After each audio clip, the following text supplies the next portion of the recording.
किन्नर कौन होते हैं, ये जानने से पहले हमारे लिए ये जानना जरूरी हो जाता है कि इतिहास का पहला किन्नर कौन था।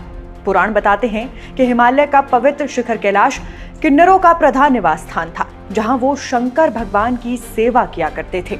फिर हम महाभारत काल की बात करें तो उसमें भी एक पराक्रमी किन्नर योद्धा का उल्लेख मिलता है, जिसे हम सब शिखंडी के नाम से जानते हैं। वो शिखंडी ही थे जिनके कारण भीष्म पितामह को मृत्युशैया पर लेटना पड़ा था। हमारे देश में किन्नरों की भूमिका ऐतिहासिक रूप से महत्वपूर्ण रही है।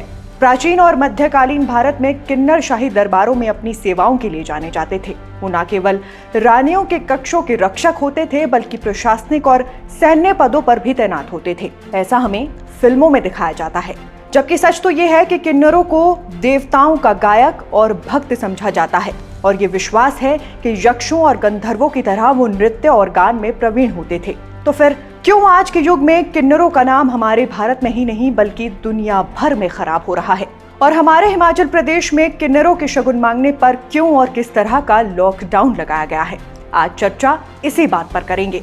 साथ में आपको देंगे किन्नरों के भूत, भविष्य, वर्तमान से जुड़ी रोचक जानकारियां। इसलिए वीडियो को पूरा देखें और सब्सक्राइब करें हमारे YouTube चैनल को। तो सबसे पहले हम ये जान लेते हैं कि आखिर ये किन्नर होते कौन हैं। गूगल बाबा की माने तो किन्नर वो लोग होते हैं जो लैंगिक रूप से ना तो पुरुष होते हैं और ना ही महिला। आम भाषा में इन्हें थर्ड जेंडर भी कहा जाता है और अंग्रेजी भाषा में हम इन्हें ट्रांसजेंडर कहते हैं। अब इसमें समझने वाली बात ये हो जाती है कि अगर किसी पुरुष का खुद से ही लड़की बनने का मन हो गया, या उसने अपने रहन सहन, चाल चलन और कपड़ों को बदलकर लड़की का रूप धारण कर लिया, तो वो किन्नर नहीं कहलाएगा, क्योंकि असली किन्नर जन्म से ही किन्नर होते हैं। जन्म से ही उनमें लैंगिक विकृतियां होती हैं, इसलिए वो माता पिता नहीं बन सकते और किन्नर कहलाते हैं। अब हम अपने हिमाचल प्रदेश की बात करें तो यहाँ का एक बड़ा सच ये है कि हिमाचल में किन्नरों की जनसंख्या बहुत ही कम है, मगर इसके बावजूद भी हर खुशी के मौके पर वो बधाई गाने और नेक मांगने लोगों के घर द्वार तक पहुंच जाते हैं। बताया जाता है कि इन किन्नरों का ऐसा तगड़ा नेटवर्क होता है कि उन्हें किसी के घर पर बच्चा होने से पहले ही इस बात की खबर मिल जाती है कि इस पंचायत के इस गांव में फलाने के यहाँ एक औरत गर्भवती है, और बच्चे का जन्म होने के 2 से 4 दिनों के भीतर ही वो उनके घर पहुंच जाते हैं और एक ही बार में कई हजारों रुपए का नेक लेकर वापस लौटते हैं। अब इसमें सोचने वाली 2 बातें हो जाती हैं। पहली बात तो ये कि किन्नरों के नेटवर्क का काम कौन करता है, यानी वो कौन लोग होते हैं जो किन्नरों को हर खुशखबरी की जानकारी देते हैं।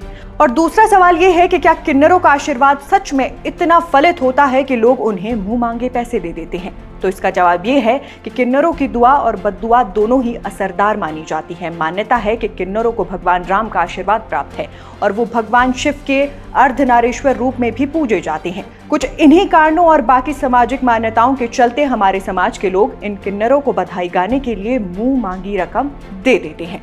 मगर हिमाचल से सामने आए कई मामलों में ऐसा देखने को मिला है कि बधाई गाने आए किन्नरों के द्वारा अनशन तरीके से पैसों की डिमांड की जाती है, और जब लोग उन्हें मन मुताबिक पैसे नहीं देते हैं तो वो वहीं पर बवाल काट देते हैं और कई बार तो झगड़ा भी हो जाता है। ऐसे में अब इसी समस्या का समाधान निकालते हुए हिमाचल के हमीरपुर जिले की एक पंचायत ने किन्नरों के शगुन मांगने पर एक तरह से लॉकडाउन लगा दिया है। दरअसल दारूघन पट्टी कोट पंचायत के लोगों ने किन्नरों की इस समस्या से निदान पाने के लिए शगुन में दी जाने वाली रकम का एक रेट चार्ट बनाकर उसे अपनी पंचायत में लागू कर दिया है, जिसके तहत उनकी पंचायत में आने वाले किन्नर बच्चे के जन्म पर 2100 रुपए और विवाह के अवसर पर 3100 रुपए से अधिक की डिमांड नहीं कर सकेंगे।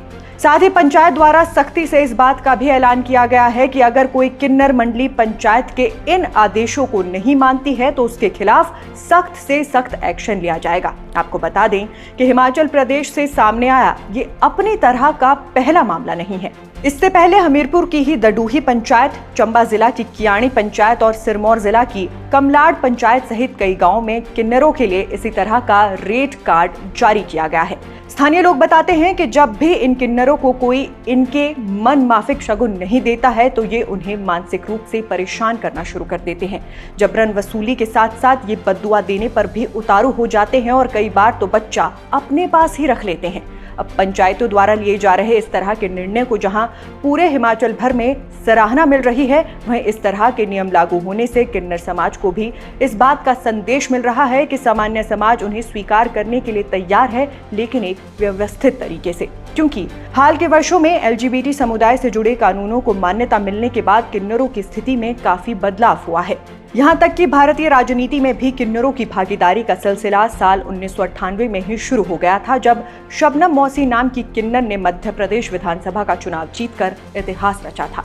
इसी तरह उत्तर प्रदेश के गोरखपुर में भी एक किन्नर आशा देवी ने मेयर का निर्दलीय चुनाव जीतकर ये साबित किया है कि किन्नर समाज भी नेतृत्व करने में सक्षम है। वहीं आज की स्थिति तो ऐसी है कि किन्नर समाज के लोगों की सफलताओं और उनके संघर्षों पर बॉलीवुड में कई सारी फिल्में बनाई जा चुकी हैं। कुल मिलाकर हमारे कहने का उद्देश्य सिर्फ ये है कि किन्नरों को मुख्य धारा में शामिल करने के लिए हमारी सरकारों द्वारा कई सारे प्लान चलाए जाते हैं। कई सारे ऐसे NGOs भी हैं जो सिर्फ और सिर्फ किन्नर समाज से जुड़ी समस्याओं पर काम करते हैं और उनके उत्थान के लिए प्रयासरत हैं।